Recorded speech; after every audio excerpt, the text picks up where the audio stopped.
Bahagi ng planong rehabilitasyon ng Manila Bay ang paglilinis ng mga estero na konektado rito. Dahil dito, kailangan paalisin ang mga informal settlers sa tabi ng mga estero. At narito ang unang balita ni Dano Tingkungko.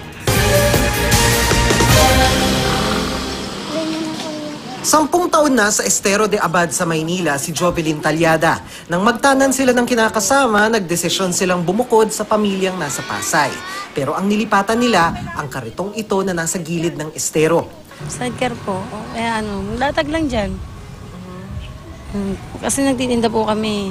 Hindi namin kaya mangupahan. 3,000 po kasi yung bukod pa yung ilaw tsaka tubig. Dati po sinubukan na po namin yun sa Pasay, kaya lang di po namin kaya. Minsan na raw silang nirescue ng Manila Social Welfare Office pero ayaw na nilang balikan ang dating shelter. Ang hirap din kasi doon sama-sama kami doon.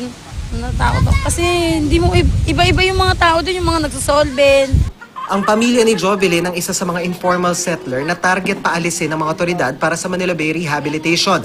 Ayon sa MMDA, wala raw kasing saysay kung hindi isasama ang estero sa paglilinis. Napaka-importante hong malinis yung mga esteros kasi kadalasan ng mga esteros natin, ang tapon din ng tubig sa Manila Bay. So kung magfo-focus lang po tayo sa Manila Bay per se, hindi naman nalilinis yung mga esteros, nawawalan ng saysay yung paglilinis. 2 linggo nang nakakalipas nang sabihan daw sila ng isang taga-MMDA na kailangan na nilang umalis. Pero walang sinabi sa kanila kung saan sila lilipat.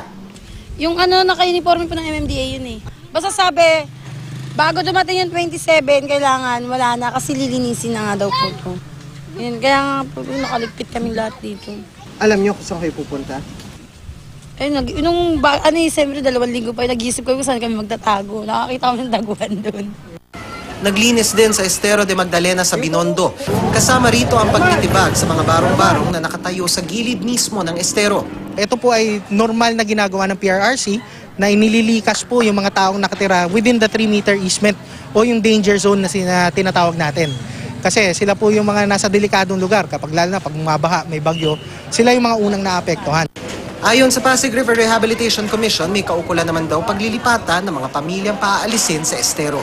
Para sa unang balita, Dano Tingkungko reporting.